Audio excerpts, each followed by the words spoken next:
bienvenidos aquí al coloquio de matemática. En esta ocasión tenemos al compañero Cristian, nos va a platicar sobre física y matemáticas detrás de la vida y la muerte de las estrellas y otros fenómenos relacionados. Entonces, les agradecemos la participación, les agradecemos su asistencia. Adelante. Gracias. Hola, ¿qué tal? ¿Cómo están?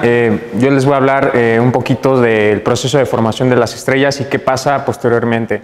¿Qué puede pasar? Pues puede haber fenómenos como un agujero negro o estrellas de neutrones que más adelante voy a tocar. Esta plática va a ser a la vez un poco de cálculos y también a la vez un poco ilustrativa para que se entiendan un poco los conceptos de los que voy a estar hablando. Primero, antes que nada, en el universo predomina mucho lo que es el elemento químico, el hidrógeno. Por ejemplo, aquí, no sé, en el planeta Tierra tenemos las nubes en estado gaseoso, pero en el universo hay nubes de polvo cósmico que están compuestos principalmente de hidrógeno y también algunos elementos químicos más pesados como el helio, el carbono, elementos más pesados que el hidrógeno, y de hecho estos elementos se les conocen como metales. Todo elemento más pesado que el hidrógeno en astronomía se le conocen como metales. Por eso a veces en astronomía, al estudiar una estrella se le denomina la metalicidad de la estrella, estudiar los elementos químicos del cual está compuesta. Pero ¿cómo es que se forma una estrella o cuál es el fenómeno con el cual se empieza a hacer esta especie como de esfera, esta bola de gas incandescente, gas ionizado? ¿Cómo? Pues a principios, o sea, cuando se empezó a generar el universo, de hecho esto entra mucho en lo que fue la era de Planck, en tiempos de órdenes hasta de 10 a la menos 48 segundos más o menos, el universo estaba compuesto de 4 fuerzas en una sola, y conforme fue transcurriendo el tiempo, estas fuerzas se fueron desprendiendo. Nosotros comúnmente conocemos la fuerza electromagnética y la gravitacional, pero estas fuerzas interactúan a través de partículas. Estas partículas, en este caso de la gravitacional, es el gravitón, y en la electromagnética el fotón. También tenemos otras 2 fuerzas que a lo mejor no les han sonado mucho, que es la fuerza nuclear fuerte y la fuerza nuclear débil. La fuerza nuclear fuerte lo que hace es mantener a los núcleos atómicos unidos, o sea, los protones que no se repelan porque son de la misma carga. Entonces, la fuerza nuclear fuerte es lo que hace posible la formación de los núcleos atómicos. Y las partículas que interactúan con esta fuerza se les llaman gluones. Y la fuerza nuclear débil es la culpable del decaimiento atómico, o sea, las transformaciones, fusiones nucleares, todo lo que pasa en el núcleo de las estrellas, o fusiones en general, se debe gracias a esta fuerza. Pero bueno, aquí nada es un dato curioso, el gravitón no se ha descubierto actualmente. ¿Cómo se descubren estas partículas? Se descubren en el colisionador de partículas, o en Suiza, o en general en cualquier colisionador. Imagínense que ponen un huevo lleno de confeti y otro huevo de confeti, van a grandes velocidades en sentidos opuestos, colisionan y todos los confetis que salen volando son partículas elementales. Entonces, así es como se descubren las partículas. Nada más un breve paréntesis. Pero bueno, gracias a la fuerza gravitacional y a esta partícula hipotética que es el gravitón, se da, bueno, aquí lo pongo un poquito de manera más ilustrativa, se da esta acreción de masa. Lo que pasa con las estrellas es que estas grandes nubes de polvo, como les venía diciendo, mayormente están compuestas de hidrógeno, empiezan a acoplarse y en su núcleo empieza a haber grandes temperaturas porque se empiezan a colisionar muchas partículas, ¿no? Entonces hay aumentos de temperatura y en los alrededores también se empiezan a colisionar y puede dar la formación de planetas, por ejemplo. Esto se debe gracias a la conservación del momento angular. Como es una fuerza central, al querer yo tener una torca, pues me va a dar 0. Aquí les pongo aquí los cálculos. Entonces, al tener una fuerza central, pues no va a haber torca. Entonces va a haber conservación del momento y es por eso que nosotros estudiamos los planetas de nuestro sistema solar básicamente como si estuvieran en un plano. Entonces, con esto pues ya tenemos aquí nuestro disco y alrededor pues se pueden formar algunos planetas, como les venía diciendo, pero en el núcleo, como va a estar muy caliente, para que se genere una estrella necesita haber fusión. Esta fusión se le llama fusión termonuclear. Si la nube de gas no es muy masiva, no va a haber fusión. Este tipo de fenómenos se les denomina como estrellas fallidas o enanas marrones. Un ejemplo de ellos es el planeta Júpiter. Nuestro sistema solar iba a ser un sistema binario, pero como Júpiter no recolectó la suficiente cantidad de masa, no pudo hacer este tipo de fusiones en su núcleo. ¿Y qué pasa cuando hay una fusión en el núcleo de la estrella? ¿La gravedad va a seguir comprimiendo el material? Pues sí, lo va a seguir comprimiendo, pero a la vez como va a haber fusión, va a haber energía que va a salir eyectada, va a haber una presión generada por la radiación y esto va a generar un equilibrio. De hecho, es el equilibrio hidrostático. Aquí les pongo la ecuación, donde G es la atracción gravitacional a una determinada distancia. Entonces, la estrella va a tener un equilibrio hidrostático, pero durante miles de años o millones de años, dependiendo del tipo de estrella. Ahorita les voy a hablar los distintos tipos de estrella. Pero eso es lo que pasa. Las estrellas tienen esta forma esférica porque la gravedad siempre las va a querer comprimir, pero va a haber una presión de radiación hacia el exterior, el cual va a generar un equilibrio hidrostático.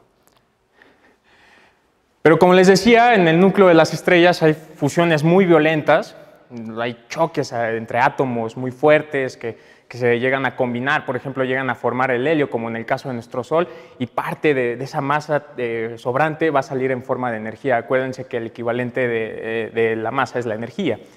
Entonces, no todas las estrellas van a generar todos los elementos de la tabla periódica. Por ejemplo, si yo tengo una estrella tipo Sol, lo que va a generar a grandes rasgos es helio. Pero si yo tengo una estrella hasta de 35 veces la masa del Sol, o sea, una estrella masiva, como va a tener mayor cantidad de masa, pues va a poder generar elementos químicos más pesados, pueden generar inclusive hasta el hierro. Pero, ¿cómo clasificamos las estrellas? Si ya les estoy hablando de que algunas estrellas producen elementos químicos más pesados, hay otras estrellas que son de diferentes colores, ¿no? De azules, rojas, hay estrellas de distintas temperaturas. ¿Cómo las clasificamos? Esto lo usan mucho los astrónomos para la clasificación estelar, el cual esto se llama el diagrama HR. Entonces, están en una escala logarítmica, en donde en el eje X tenemos los distintos tipos de estrella, aquí se los pongo. O sea, estas son estrellas tipo O que son muy, muy masivas y estrellas tipo G como nuestro Sol. De hecho, la memotecnia que se usa en astronomía es "Oh, be a fine girl, kiss me". Esa es la memotecnia para aprenderse los tipos de estrella, ¿no? Entonces, aquí tenemos el tipo de estrella, la temperatura más o menos promedio y la luminosidad. Esta parte, esta pequeña franja en este diagrama es súper importante. Esta parte se le llama la secuencia principal. ¿Qué quiere decir la secuencia principal? Cuando la estrella ya está produciendo estas fusiones termonucleares y todo esto, va a empezar a quemar lo que es el hidrógeno, ¿no? Como les venía diciendo desde el principio, las estrellas se forman principalmente de hidrógeno y empiezan a quemarlo para tener esta presión de radiación y generar el equilibrio hidrostático. Básicamente todas las estrellas, desde una estrella tipo Sol hasta una estrella supermasiva, va a tener este tipo de procesos. Aquí les pongo un poco más ilustrativo lo que es la secuencia principal. Por ejemplo, aquí tenemos las enanas marrones que no entrarían como, bueno, las estrellas fallidas no entrarían como en estos procesos de fusión termonuclear. Tenemos estrellas de masa pequeña, menor a 2 veces la masa del Sol. De hecho, los astrónomos comparan esto de las estrellas siempre con lo del Sol, porque bueno, nuestro Sol lo conocemos muy bien y obtenemos datos de otras estrellas en parámetros del Sol. También aquí tenemos estrellas de masa intermedia y bueno, las estrellas supermasivas que pueden superar hasta 8 veces la masa del Sol, inclusive hasta 40 veces la masa del Sol, son estrellas supermasivas. Pero ¿qué pasa con una estrella tipo nuestro Sol? ¿Qué pasa cuando sale de la secuencia principal? ¿Todo el tiempo va a estar quemando hidrógeno? Pues no, ya les dije que también va a generar helio a grandes rasgos. Pues hagan de cuenta que aquí tenemos nuestra estrella tipo Sol. Cuando se le acabe lo que vendría siendo su combustible, que en este caso es la dependencia del hidrógeno, pues el Sol ya va a querer quemar elementos más pesados, en este caso el helio, para poder tener el equilibrio hidrostático. Lo que va a pasar aquí es que se va a generar una capa de hidrógeno a su alrededor, como una capita de cebollas. No sé si recuerdan el diagrama que les puse en el caso de las supermasivas, pues es más o menos parecido a lo que pasa con nuestro Sol. Entonces el Sol se va a empezar a expandir un poco, va a formar una gigante roja y después va a estar quemando lo que es el helio. Pero cuando se le acabe su reserva de helio, va a querer generar elementos más pesados para seguir con este equilibrio hidrostático, con la presión que genera la gravedad. Pues como el Sol no tiene suficiente cantidad de masa para generar elementos químicos más pesados, lo que va a pasar es una inestabilidad en el cual el Sol se va a empezar a expandir más y más. O sea, todo ese gas ionizado, todo ese gas caliente se va a empezar a expandir. Entonces va a perder parte de su masa, pero en su núcleo va a quedar lo que es una enana blanca. Este fenómeno de expansión se le denomina nebulosa planetaria porque, bueno, cuando las vemos por un telescopio o algo así parece un planetita, pero es lo que va a pasar con nuestro Sol, se va a empezar a expandir y todos los planetas del sistema solar pues obviamente se van a quemar. Pero en su núcleo, como les dije, va a quedar aquí algo. Esto se le llama enana blanca. Y la enana blanca es un objeto muy, muy denso. Imagínense comprimir algo más o menos como la masa del Sol en un tamaño como parecido al de la Tierra, ¿no? O sea, para que se den una idea de cuánto es la masa del Sol, aquí les puse, es 1.9 por 10 a la 30 kilogramos, es muchísimo. Entonces, imagínense tener un objeto de esas dimensiones, pues va a ser muy, muy denso, tanto que una cucharadita de materia podría pesar miles y miles de toneladas. Las enanas blancas lo que va a pasar es que con el proceso de millones y millones de años se van a empezar a evaporar. Pero ¿por qué se genera una enana blanca? Pues básicamente lo que va a hacer la gravedad es comprimirla tanto que se van a generar este tipo de fenómenos que se le llaman masas degenerativas. Entonces ahí los átomos y todo van a interactuar para generar un equilibrio más o menos con la gravedad. Y no todas las estrellas viven igual en el mismo tiempo. Por ejemplo, a nuestro Sol le quedan aproximadamente 5.500 millones de años, pero nosotros podemos pensar que una estrella masiva, una estrella tipo O, puede vivir más, pero no es así. Las estrellas masivas, como las tipo O, como les acabo de decir, viven menos porque por las cantidades de reacciones químicas que van a tener en su núcleo van a ser muy, muy rápidas. Entonces, pues van a vivir mucho menos. Y en el caso de nuestro Sol, pues no va a pasar este tipo de procesos. Un ejemplo un poco gracioso, imagínense que ustedes van a un casino, llevan mucho dinero, son una estrella tipo O, pues van a querer gastar todo súper rápido, ¿no? Pero si llevan poco dinero, pues van a querer gastarlo todo con mucho cuidado. Es más o menos lo que pasa con las estrellas. Y regresando a nuestro diagrama HR, ya vimos más o menos lo que pasa con una estrella tipo Sol, pero ahora, ¿qué pasa con las estrellas supermasivas? Pues básicamente pasa lo mismo. Salen de la secuencia principal, se empiezan a formar este tipo de capas como de cebolla, en donde se empiezan a generar elementos químicos más pesados y cuando se le acaba el combustible de este elemento químico, se empiezan a generar elementos químicos más y más y forman estas distintos tipos de capas. Entonces, aquí les pongo una pequeña ilustración nada más para que se den cuenta de las dimensiones que pueden tener las estrellas. Por ejemplo, una estrella tipo Sol y una estrella supermasiva, ¿no? Entonces, son dimensiones muy monstruosas en el universo y nosotros estudiamos las estrellas a partir de su luz. Entonces, ¿qué pasa? Pues las estrellas supermasivas, como una estrella tipo O, va a formar hasta el hierro. Pero para generar o hacer una fusión con el hierro se van a necesitar cantidades de energía tremendas, ¿no? Y bueno, y las estrellas no lo van a poder hacer, entonces se va a generar otra vez una inestabilidad, pero aquí lo que va a hacer la gravedad es, o sea, va a ser tan fuerte que va a implosionar y después va a explotar la estrella. Este tipo de explosiones se les conoce como supernovas y son los procesos, bueno, de los procesos más energéticos en el universo. Y todos los elementos químicos que generaron en el proceso de vida, todo como el hierro, el silicio, el oxígeno, el neón, el carbón, todos esos van a salir eyectados al espacio exterior. Y va a quedar otra nube y esa nube puede volverse a formar una estrella con esto de la gravedad. Entonces, pues básicamente el proceso de vida de una estrella es como el reciclaje, ¿no? O sea, se muere una estrella, si queda una nube muy densa, pues va a interactuar igual la gravedad, va a formar otra estrella de segunda generación, tercera generación, dependiendo los elementos químicos de los cuales se encuentren en la estrella. Aquí nada más les pongo una pequeña ilustración de cómo se pueden ver las supernovas. Inclusive el brillo de una supernova se puede ver en una galaxia, o sea, vean lo energético que puede ser, ¿no? O sea, genera brillo, o sea, un brillo impresionante. Y bueno, es por eso que Carl Sagan decía que nosotros estamos hechos de polvo de estrellas, ¿no? Esto del chon, pues está en nuestro cuerpo y están en las estrellas. Pero, ¿qué pasa después del proceso de formación de una estrella y cuando explota?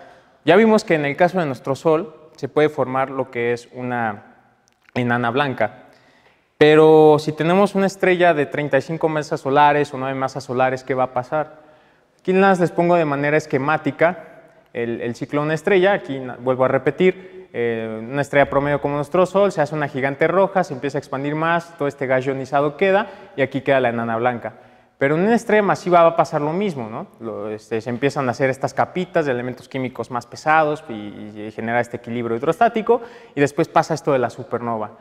Entonces puede haber de dos, o se genera una estrella de neutrones o un agujero negro. Ahorita les explico bien qué onda con estos dos fenómenos, pero el agujero negro es un objeto tan denso, o sea, si yo les estaba hablando de una enana blanca en el cual la gravedad la estaba comprimiendo, o sea, tan fuerte, pues un agujero negro es básicamente un objeto con una densidad tremenda. O sea, aquí les pongo un ejemplo de cómo puede curvar el espacio, un agujero negro, y cómo puede curvar el espacio-tiempo una estrella. Pero ¿qué pasa si se llega a formar una estrella de neutrones? Lo que pasa aquí es que, como les decía, la materia está formada por los núcleos, por átomos, etc. Pero si nos vamos más a fondo de lo que está formada la materia, si nos vamos a lo que es un protón o un neutrón, pues estas están formadas de otras partículas, las partículas elementales. Como les venía diciendo desde el principio, cuando se formó el universo, había algunas partículas que denominaban algunas fuerzas, ¿no? Pues también hay otras partículas de las cuales al interactuar entre ellas forman otras partículas, como en el caso de protones o neutrones. Esta interacción se debe a otra partícula elemental que se le llama gluón, en el caso de los protones y neutrones, y se denomina estrella de neutrones porque la gravedad va a ser tan fuerte que va a haber una degeneración ahí de masa, que en este caso los electrones con los protones se van a empezar ahí como que a combinar y van a generar neutrones, entonces va a generar como un equilibrio. Y esto que les estoy poniendo aquí, que es un barión, pues básicamente es una partícula que está arreglada de 3 quarks. Entonces, para formar un neutrón, yo necesito 3 quarks. En este caso necesito 2 downs y 2 ups, ¿no? Para que la carga sea neutra y ahí esté nuestro neutrón. Entonces, es lo que va a pasar con nuestra estrella de neutrones. Y bueno, y gracias a estos arreglos que existen en la materia es que por eso se le conoce que nuestro universo está hecho de materia bariónica o materia, la materia visible. ¿Y qué pasa con un agujero negro? Pues si el agujero negro es muy, muy denso, va a haber lo que se le conoce una singularidad. Básicamente no sabemos muy bien lo que pasa dentro de un agujero negro porque, como les dije, los astrónomos estudian los objetos partiendo de lo que es la luz, ¿no? Entonces, en relatividad lo que nosotros vemos, si vemos un fotón, con estas ecuaciones de relatividad, al acercarse al agujero negro vamos a ver que el tiempo, bueno, para nosotros, observadores inerciales, vamos a ver que el tiempo del fotón va a pasar cada vez más lento hasta que aquí va a llegar un punto en que pues, como que el tiempo se detuvo para el fotón, para nosotros observadores inerciales. Entonces, no sabemos bien qué pasa en un agujero negro, porque básicamente no están emitiendo luz, y el tamaño de un agujero negro se debe a lo que se le denomina el radio de Schwarzschild. Como les dije, puede haber estrellas muy masivas, el cual, o sea, hasta 35 masas solares y todo eso. Entonces, el radio de Schwarzschild va a ser dependencia de la masa que hayamos tenido. Y otro dato curioso es que si queremos escapar de un agujero negro, tenemos que viajar inclusive a velocidades de la luz o velocidades más altas de la luz, pero las ecuaciones nos dice un factor gamma que esa gamma va a estar indefinida. Entonces, pues matemáticamente no se puede, pero por ahí habrán escuchado que Alcubierre ha hablado sobre esto de viajar más rápido a la velocidad de la luz. A él no se le ocurrió, ya se le había ocurrido a otra persona, pero él le dio énfasis más a este proceso, en el cual dice, ok, si el espacio-tiempo se puede formar con las ecuaciones y todo eso, entonces imagínense que yo voy caminando y de repente quiero llegar a la puerta, ¿no? Pero si yo deformo el espacio-tiempo de tal manera que mis ecuaciones coincidan, pues yo puedo tener aquí a la puerta luego, la agarro y ¡pum! Ya me moví más rápido a la velocidad de la luz, ¿no? Entonces, Eso se puede matemáticamente, pero las ecuaciones nos dicen que tenemos energías y masas negativas, ¿no? Realmente no sabemos si existan o no, pero matemáticamente están. Y si queremos comprobarlo experimentalmente, pues no hay la suficiente tecnología todavía para hacer este tipo de experimentos. Por eso la física teórica pues es muy padre y todo, pero lo experimental también creo yo que vendría siendo mejor, ¿no? Porque pues, es como verlo ya con tus propios ojos. Y bueno, y aparte de que las ecuaciones a veces no se entienden. Y bueno, ¿qué puede pasar con un agujero negro? Pues como puede deformar tanto el espacio-tiempo, como les puse la imagen ahorita, pues hay teorías de esto de que se deforma tanto que puede haber una deformación como una hoja de papel en donde nos lleve a otro lugar del universo. Estos son los llamados agujeros de gusano, como en la película Interestelar. Entonces, pues son algunas de las teorías de lo que puede ser, ¿no? Pero como nosotros no sabemos bien qué está pasando dentro de un agujero negro, pues no conocemos muy bien a fondo lo que pasa. Y bueno, aquí nada es otra ejemplificación de cómo las estrellas pueden deformar el espacio-tiempo. Aquí les pongo el cúmulo de las Pléyades y cómo es que se puede estar deformando a comparación de un agujero negro, por ejemplo, teóricamente. Aquí, para estudiar este tipo de objetos, como son objetos que pueden estar muy lejos, por ejemplo, en nuestro centro de nuestra galaxia hay un agujero negro, pues si nosotros lo estudiamos en el óptico, o sea, si yo me pongo con un telescopio a ver la Vía Láctea, pues básicamente no voy a poder ver las interacciones que hay del agujero negro con lo que hay en su vecindad, que son estrellas. Entonces tenemos que irnos a longitudes de onda cada vez mayores, en este caso nos podemos ir hasta el radio, y así poder penetrar cada vez más en el universo, ¿no? O sea, si estuve en el infrarrojo, pues me va a formar mucho ruido. Entonces me tengo que ir a longitudes de onda cada vez mayores y así poder estudiar objetos cada vez más lejos. Y aquí nada más es como una pequeña simulación del agujero negro del centro de nuestra galaxia, donde pues se puede ver que hay interacciones gravitacionales, ¿no? muy fuertes. Por ejemplo, aquí hay unos como ligazos, ¿no? Entre las estrellas. Entonces, por ahí debe haber un objeto muy masivo que tenga un campo gravitacional muy fuerte. Entonces, esta podría ser como una comprobación de cómo estudiar los agujeros negros, y también otras son los lentes gravitacionales, en el cual estudiando distintas zonas del universo se estudian bueno, ahora sí que vengo diciendo la gravedad. Entonces, aquí les pongo una ejemplificación de las longitudes de onda de las que se compone la luz. Si nosotros estudiamos en el óptico, pues puedo ver la luna, algunas estrellas, pero si yo quiero estudiar un agujero negro tengo que irme a longitudes de onda como el radio, ¿no? Y la longitud de onda del radio puede llegar hasta como la longitud de algún edificio, por ejemplo. Entonces, la astronomía es básicamente esto de estudiar los objetos partiendo de la luz, de estos fenómenos. Pero aquí voy a entrar un poquito en contradicción de lo que les vengo diciendo. Hay unos objetos en el universo llamados cuasares. Los cuasares son galaxias con núcleos activos, o sea, son agujeros negros activos. Y aquí hay unos jets de propulsión, pero pues esto es luz, y yo les estaba diciendo que un agujero negro no emite luz, ¿no? O sea, ¿cómo está eso? Si se traga la luz, la emite.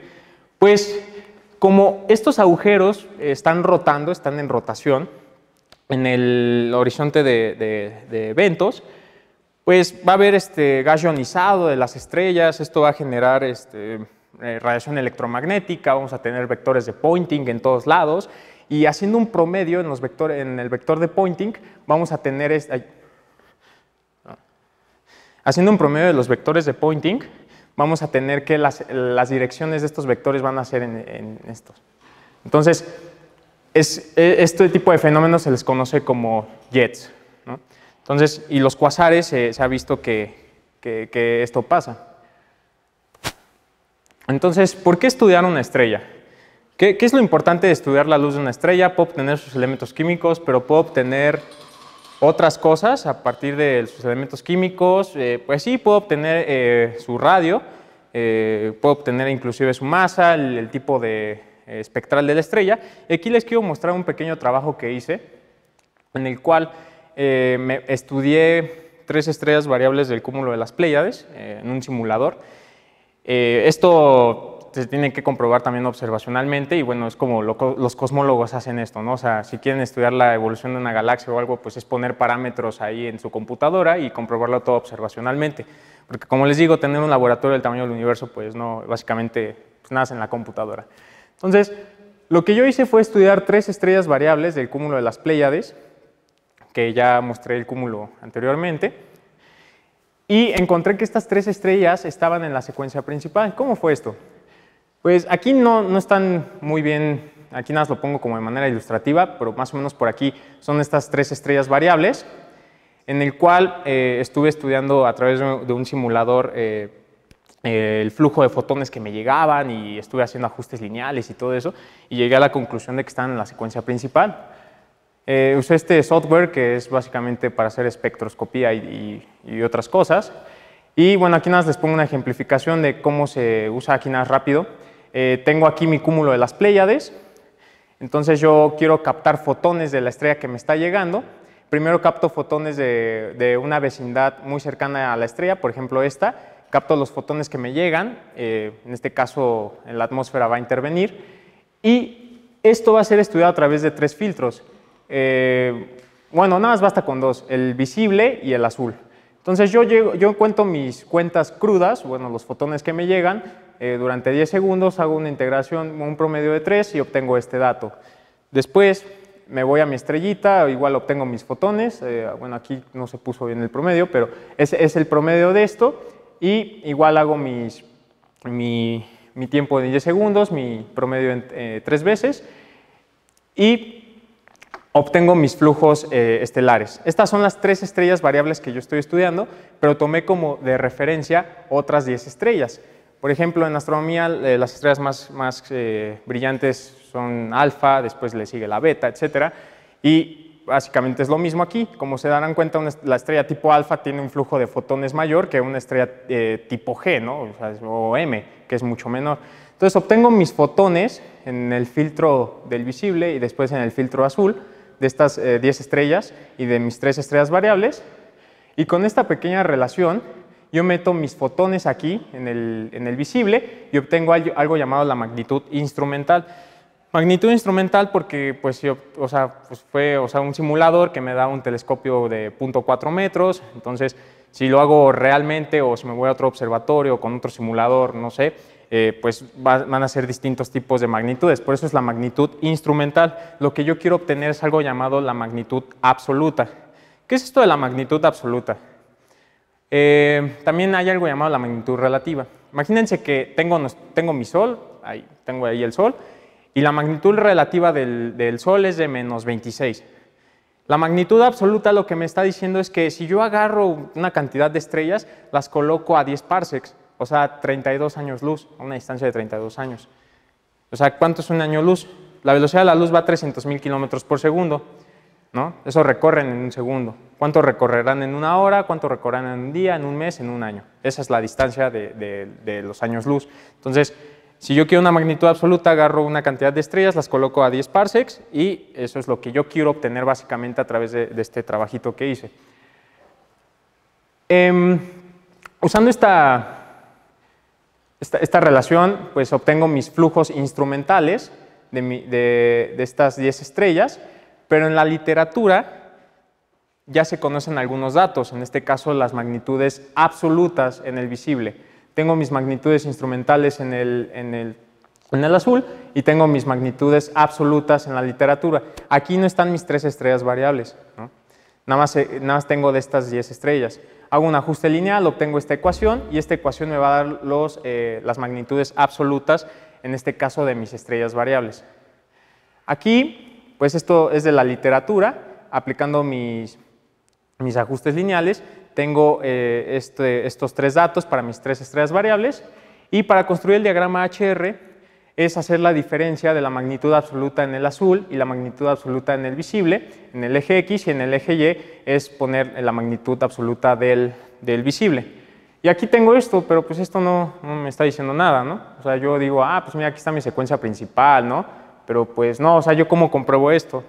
Pues yo chequé un artículo de la Universidad de Chicago, en donde a través de estos datos que obtuve, los veo aquí en este caso de la secuencia principal, se denota con un 5 romano, veo más o menos las cotas, bueno, los intervalos en los que están mis datos.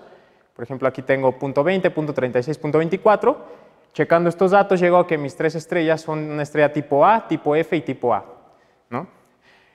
O sea, eso es mucho trabajo, es un camino muy largo, pero si me quiero ir a un camino más fácil, pues hago algo llamado espectroscopía. Entonces, la espectroscopía es básicamente acumular la luz de las estrellas, estudiar el espectro que me llega con un espectro conocido. Aquí tengo mi estrella 539, una de mis estrellas variables. Bueno, aquí tengo las 3 estrellas. Lo comparo con un espectro ya conocido, hago una diferencia de sus espectros y más o menos obtengo esto que está medio bonito y me dice que es una estrella tipo A, que 539 es una estrella tipo A y aquí la tengo, ¿no? Entonces coincidió. Después tengo la estrella 563, la comparo con una estrella tipo F, pues sale muy bonito esto y me dice que es una estrella tipo F. Entonces aquí la tengo. Igual, básicamente con la 495 me está diciendo que es una estrella tipo A. Y es lo que yo tenía haciendo el otro método que me aventé, que es un poco más largo. Pero bueno, esto se hace porque si no tienen algo para hacer espectroscopía y eso, pues se tienen que enfocar de datos que otros astrónomos ya obtuvieron y hacer todo este tipo de cálculos. ¿Y qué se puede obtener con este tipo de información? Pues mis estrellas son tipo A, F y A, las 3 estrellas variables. Entonces puedo inferir una temperatura promedio, ¿no? 8500 grados Kelvin, 7500 y 8500. Con esta pequeña relación matemática, en el cual me está diciendo que mi masa del Sol y mi masa estelar es igual a esta fracción, bueno, esta logarítmica con estas fracciones, en donde la temperatura de la estrella va a estar aquí dada y la temperatura del Sol va a estar aquí dada. Infiero que más o menos mi temperatura va a ser como de 5500 grados Kelvin para el Sol en la fotosfera, porque si nos vamos más al centro es más caliente, pero la fotosfera es como el parámetro que se toma. Y tomando la magnitud absoluta del Sol es de 4.8. Acuérdense que la magnitud absoluta es tener mi Sol, que es de magnitud relativa menos 26, la coloco a 32 años luz y me da una magnitud de su brillo de 4.8. Bueno, aquí se me olvidó poner la relación para obtener la masa, pero lo que obtuve es que los radios de mis estrellas variables promedio son de 0.141 radios solares y todo está en función de un parámetro ya conocido del Sol. Entonces, estos son datos que se obtienen al estudiar las estrellas, pero, o sea, en sí los astrónomos nada se enfocan a estudiar estrellitas y todo eso, no. Hay algo también muy interesante que es una rama que es, bueno, la cosmología, en el cual trata de explicar la evolución del universo al usar simulaciones como por computadora, como les venía diciendo, y actualmente hoy en día se tienen estos enigmas como es la energía y la materia oscura. En este caso algo que llama mucho la atención y de lo que hay un poquito más de información que la energía oscura es la materia oscura. Esto de la materia oscura se observó, un físico llamado Zwicky observó que las galaxias no se comportaban como tendría que decir la ley de Newton, ¿no? O sea, que la fuerza disminuía como R al cuadrado, como el inverso de R al cuadrado. No pasaba esto.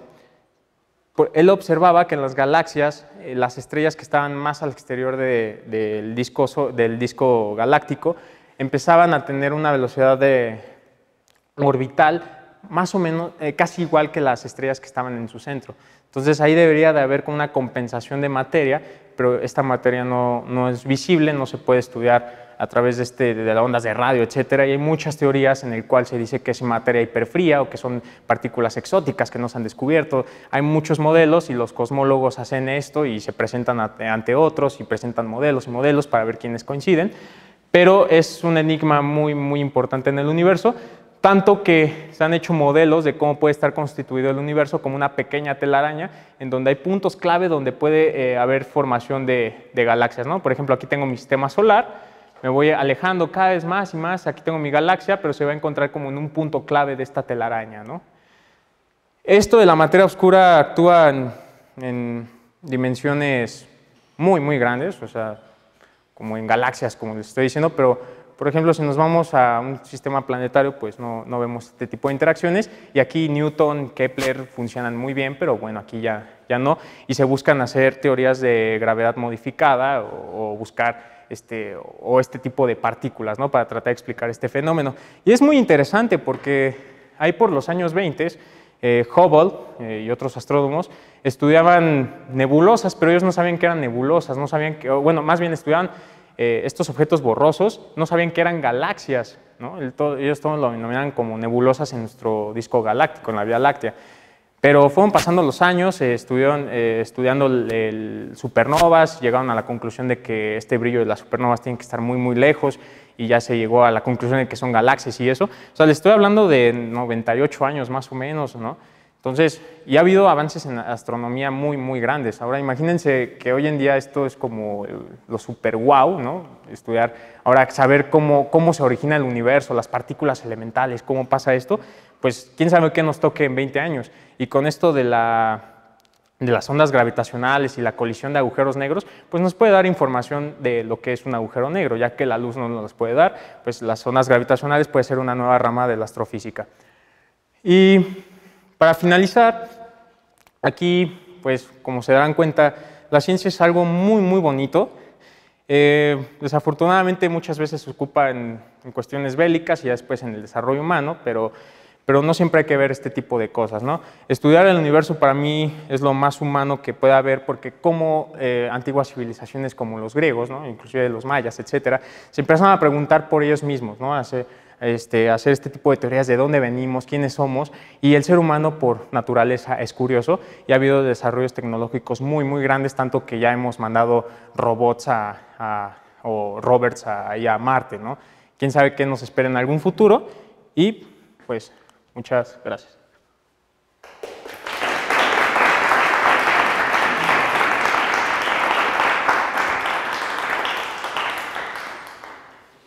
¿Preguntas para Cristian? Tú, Ale. Bueno, nos mostraste algunas ecuaciones, por ejemplo, de la magnitud estelar de las estrellas, que tiene su brillo, pero mi pregunta es, porque ese tipo de ecuaciones fueron obtenidas o son obtenidas a través de otras ecuaciones ya dadas anteriormente, que se conoce toda la matemática que hay detrás, o son obtenidas empíricamente mediante observaciones y... Pues, o sea, sí se obtienen derivaciones, o sea, estas ecuaciones sí se derivan de otras conocidas, por ejemplo, la masa estelar se obtiene a través de luminosidades, etcétera, y eso lo metemos acá, entonces pues se hacen otras derivaciones. Pero también hay tablas de que, o sea, si yo no conozco el tipo espectral de una estrella, pues hay tablas, ¿no? O sea, antes no había computadoras y se checaba y daba el tipo espectral de la estrella, etcétera. O sea, son tablas de los, o sea, tu pregunta es esa, o sea, sí se derivan de otras ecuaciones, etcétera, pero para checar datos que no conocemos, pues hay que irnos a tablas, ¿no? Y aplicarlos a este tipo de ecuaciones, nada más. Y otra pregunta, Sí. hablabas de la magnitud absoluta, que era cuando lo vemos a 10 parsecs. A 10 parsecs.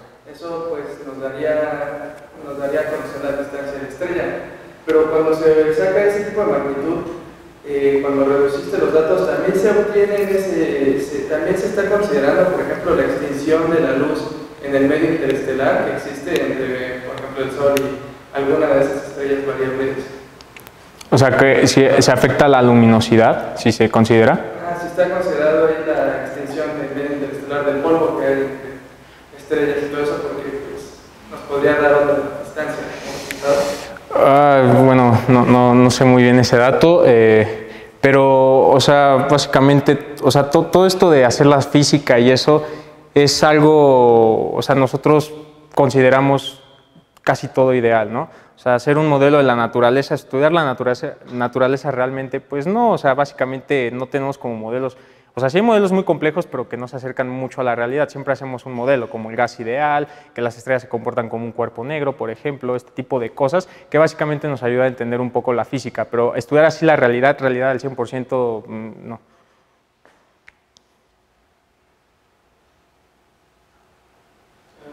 Sí.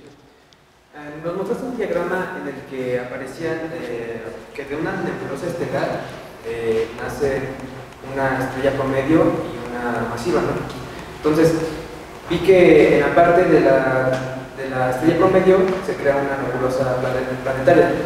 Ajá. Entonces, mi pregunta es si, bueno, ¿cuál sería la diferencia entre una nebulosa estelar y una planetaria? O sea, de la nebulosa planetaria únicamente se forman exclusivamente, se pueden formar planetas o también estrellas. ¿O de dónde salen esas nebulosas estelares? Pues mira, lo que pasa con o sea, como decía, ¿no? O sea, se forma una nebulosa planetaria, todo este gas ionizado queda ahí. Entonces, si hay una nube de gas muy densa, ¿no? O sea, en una vecindad, pues se puede formar otra estrella, ¿no?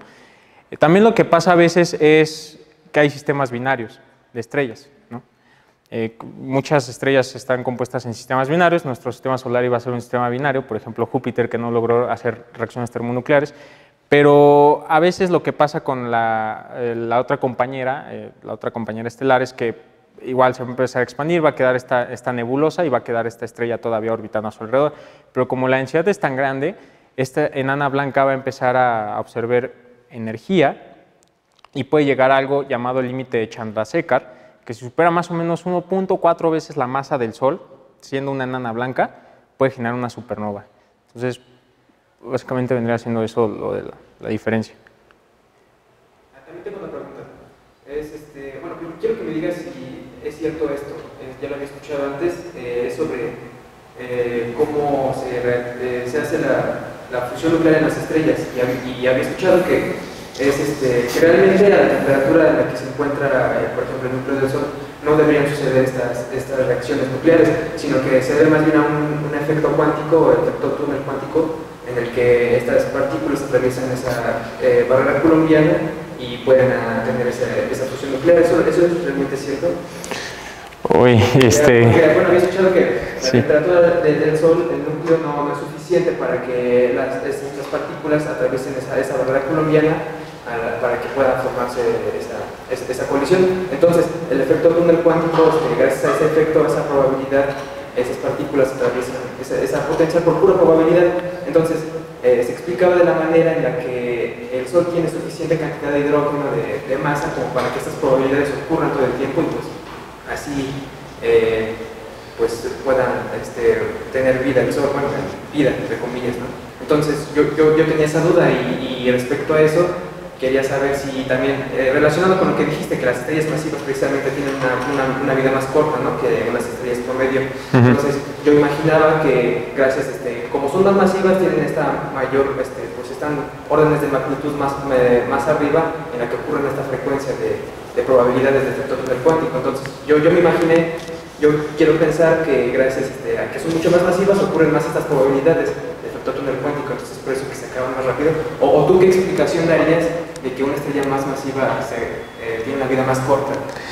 Yo digo que vendría siendo la presión que se genera con la gravedad, o sea, este equilibrio hidrostático, o sea, desde mi punto de vista, pues bueno, o sea, como es una cantidad de materia muy grande, ¿no? Entonces la gravedad va a ser mayor, ¿no? Entonces se necesitan generar reacciones nucleares cada vez mayores y mayores para generar el equilibrio hidrostático en la estrella, y pues es eso, ¿no? O sea, que todo sea muy rápido. Entonces no había escuchado antes de... No, el efecto túnel no.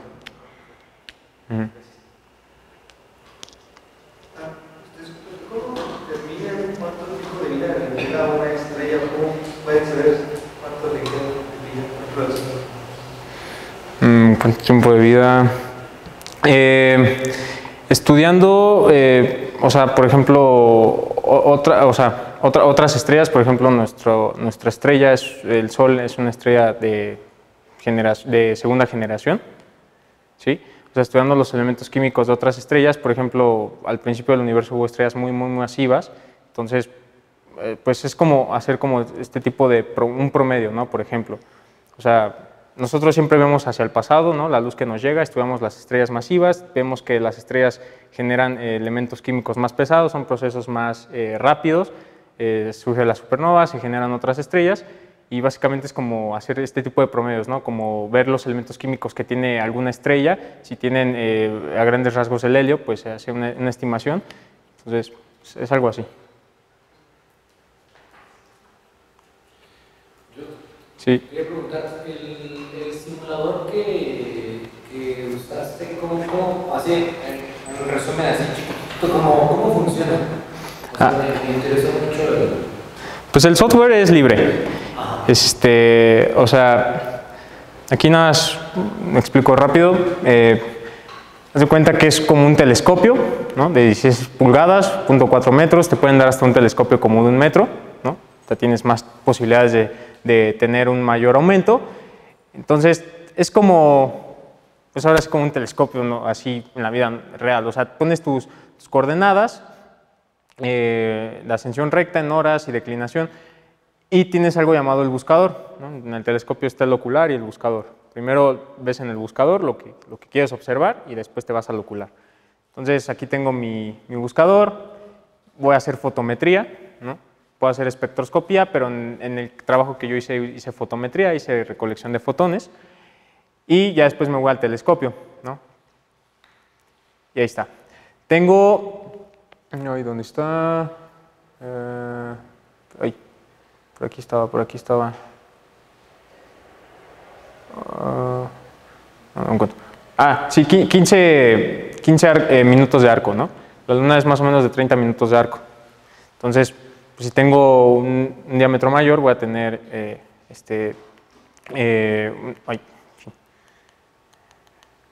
voy a poder estudiar a fondo, por ejemplo, mejor esta estrella o algo así. Entonces voy a hacer fotometría. Entonces, nada más le das aquí en Access y ya te genera todo este instrumento. Aquí tienes distintos filtros, pero para en el caso del diagrama HR basta hacer, bueno, la teoría nos dice que basta estudiar lo que es el visible y el azul. De hecho, aquí entran otros ajustes planquianos, ya cosas un poco más complejas, pero bueno, el simulador ya hace todo eso. Entonces, pues básicamente recolectas lo que yo estoy aquí viendo es el cielo, y después, si observo la estrella, pues me tengo que ir al objeto y obtengo la cantidad de fotones, ¿ya? Y básicamente es conocer las ecuaciones para aplicar estos datos.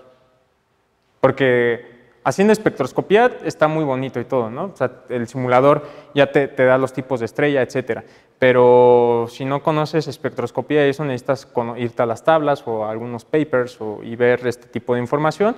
Como le decía Alejandro, él ya, bueno, hay tablas, entonces se recolectan datos, aplicas las ecuaciones ya conocidas, obtienes nuevos datos. No. ¿Otra pregunta?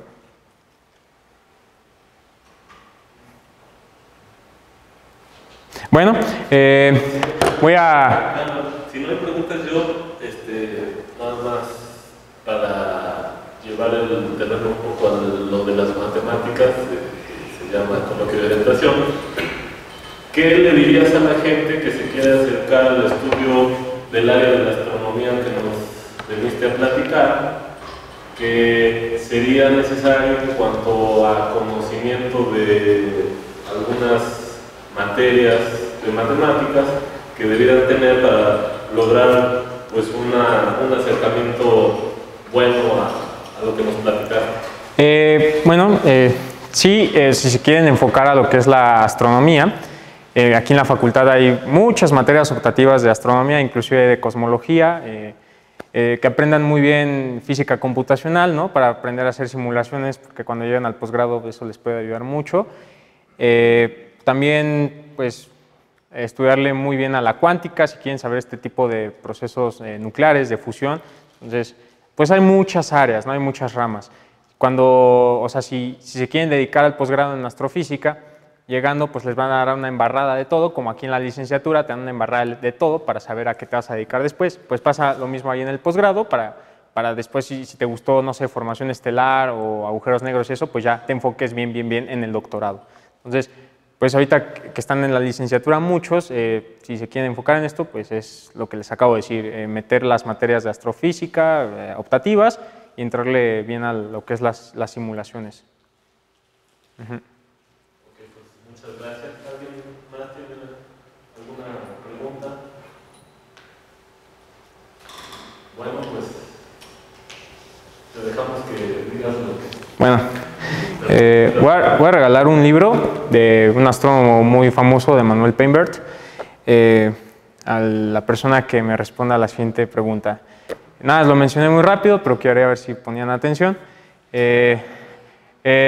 ¿Cómo se le conoce a la materia ordinaria en el universo? ¿Qué nombre tiene?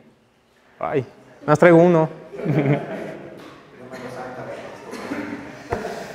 Ay, Dios.